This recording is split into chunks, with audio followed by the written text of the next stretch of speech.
Hello friends, कैसे आप लोग? उम्मीद करते हैं कि आप लोग अच्छे होंगे। कल इसके पहले वाले दो वीडियो में जो है मानव पाचन तंत्र के जो है दो पार्ट में जो है हम कुछ डिस्कस किए थे, जैसे कि मुख गुहा में जीभ, दांत और लार ग्रंथि, उसके बाद में ग्रसनी, ग्रसनी के बाद में ग्रास नाली, ग्रास नाली के बाद में जो है अमाशय, अमाशय के बाद में जो है यकृत, यकृत के बाद में जो है अग्न्याशय। उसके बाद में हम आगे कंटिन्यू करते हैं। देखिए, जब हम भोजन करते हैं तो भोजन जो है सबसे पहले मुख गुहा में आता है। मुख गुहा में आने के बाद जो है ग्रसनी, ग्रसनी के बाद जो है ग्रास नाली, ग्रास नाली के बाद में जो है अमाशय में आता है।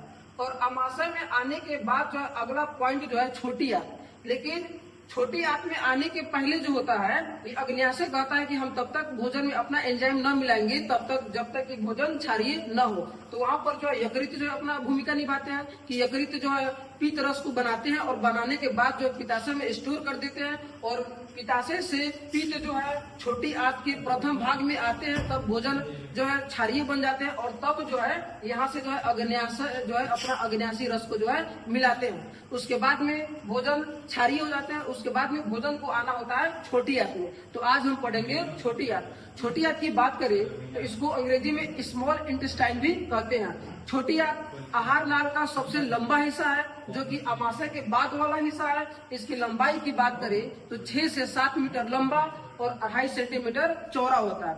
देखिए, छोटी आंत को छोटी आंत इसलिए कहते हैं क्योंकि इसकी ये जो चौड़ाई जो होती है कम होती है। हालांकि लंबा होता है 6 से 7 मीटर लंबा। 6 से 7 मीटर लंबा कहने का मतलब जो है 18 से 21 फीट तक लंबा होता है।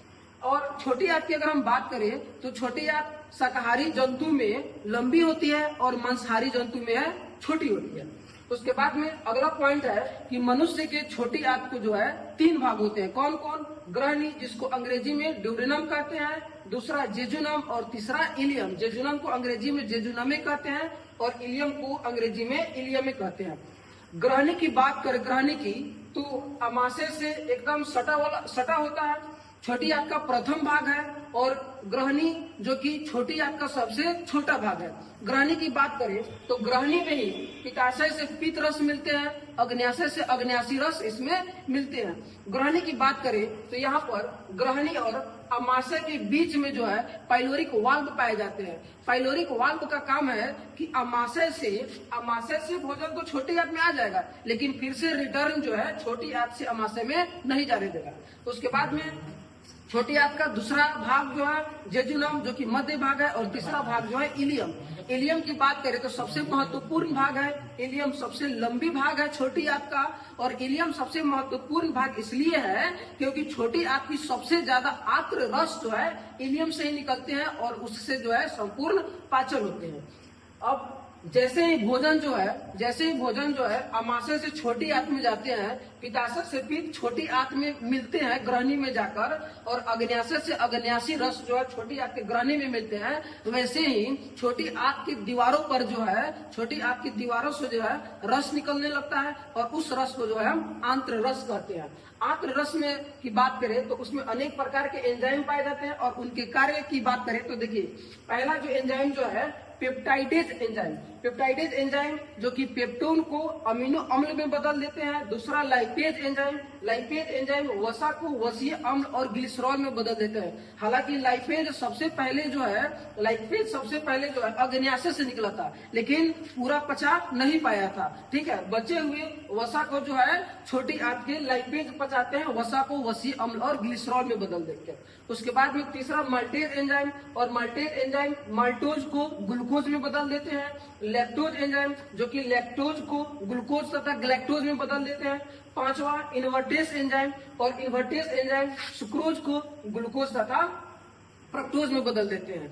इस प्रकार हम बात करें अगला पॉइंट को, तो मनुष्य में जो है प्रतिदिन 2 से 3 लीटर जो आर्द्र रस स्रावित होते हैं। आर्द्र रस की बात करें तो ये एक क्षारीय होता है। आर्द्र रस क्या होता है? क्षारीय। और इसी 2 से 3 लीटर आर्द्र रस से जो है भोजन का पूर्ण पाचन हो जाता है। और सबसे ज्यादा आर्द्र रस की बात करें तो ये जो है इलियम से निकलते हैं। किनसे निकलते हैं? इलियम से। और इन्हीं आर्द्र रस से जो है छोटी आंत में भोजन का पूर्ण पाचन हो जाता है। देखिए, अगर हम भोजन की बात करें कि भोजन का पाचन स्टार्ट कहाँ से होता है, तो वो मुख गुहा से होता है, मुख गुहा से। लेकिन भोजन पूर्ण रूप से कहाँ पे पचता है, तो छोटी आंत के इलियम में। छोटी आंत में पूर्ण पाचन और भोजन का पाचन वाला स्टार्ट मुख कुआ से। उसके बाद में भोजन जो है पूर्ण पाचन हो जाता है, और जब पूर्ण पाचन हो जाता है तो प्रोटीन जो है अमीनो अम्ल में बदल जाते हैं, वसा जो है वसीय अम्ल और ग्लिसरॉल में बदल जाते हैं, और जटिल कार्बोहाइड्रेट जैसे कि स्टार्च और ग्लाइकोजेन जो है सरल कार्बोहाइड्रेट में, जो कि ग्लूकोज, फ्रक्टोज और गैलेक्टोज में बदल जाते हैं। छोटी आंत की इलियम में पूर्ण पाचन होने के साथ साथ जो है पचे हुए भोजन को क्या होता है कि छोटी आंत की कोशिका से अवशोषित होता है, और छोटी आंत के ये इलियम वाले कोशिका से अवशोषित होता है, और अवशोषित होने के बाद जो है उसको फिर से जो है ब्लड में मिला दिया जाता है, और ब्लड जो है शरीर के संपूर्ण अंग के कोशिका को दे आते हैं, और उसके बाद जो अगला प्रोसेस जो कि श्वसन तंत्र में होता है, उसी पचे हुए भोजन के अवशेष से जो है ऊर्जा का निर्माण होता है। उसके बाद में अगर हम छोटी आंत की बात करें तो छोटी आंत में भोजन जो है तरल रूप में हो जाता है, और उस तरल रूप को हम क्या कहते हैं, चाइल्ड कहते हैं। अब छोटी आंत इतना ही। अब नेक्स्ट पॉइंट जो है बड़ी आंत। इसके बाद जो अगला टॉपिक है बड़ी आंत, और बड़ी आंत को अंग्रेजी में हम लार्ज इंटेस्टाइन भी कहते हैं। बड़ी आंत की बात करें तो छोटी आंत जो है आगे जाकर जो है, यहाँ पर ये छोटी आंत है, ये छोटी आंत है, और ये छोटी आंत जो है आगे जाकर जो है बड़ी आंत में खुलती है, और बड़ी आंत जो है आहार नाल का सबसे लास्ट वाला भाग है।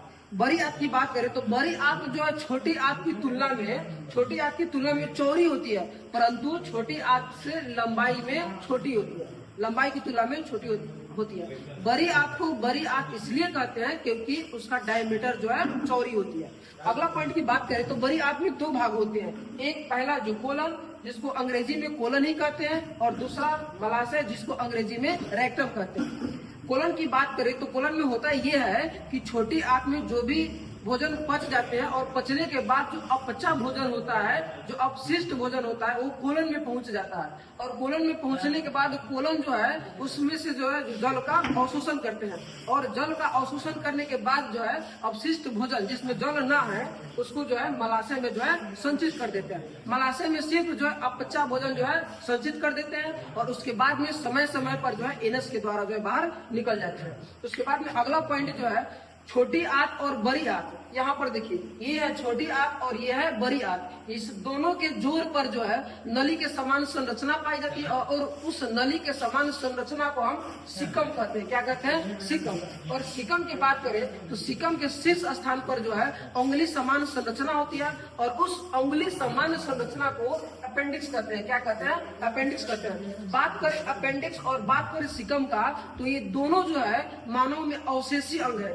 इसका कोई काम नहीं है। हालांकि अपेंडिक्स जो है कुछ न कुछ जो है हानि ही दे सकता है, लेकिन कोई लाभ नहीं दे सकता। उससे अगर हम बात करें सबसे लास्ट पॉइंट की अगर हम बात करें तो बड़ी आंत में जो है किसी भी प्रकार का स्राव नहीं होता है। बड़ी आंत की बात करें तो बड़ी आंत में सिर्फ जो है अपशिष्ट भोजन का स्थान है। ठीक है, और इस प्रकार जो है मानव पाचन तंत्र जो है आज जो है समाप्त हो गया। ठीक है, आप कमेंट में जरूर बताइएगा कि ये मानव पाचन तंत्र जो है आपको कैसा लगा। अब मिलते हैं नेक्स्ट वीडियो में नेक्स्ट टॉपिक लेकर, तब तक आज के लिए इतना ही। धन्यवाद।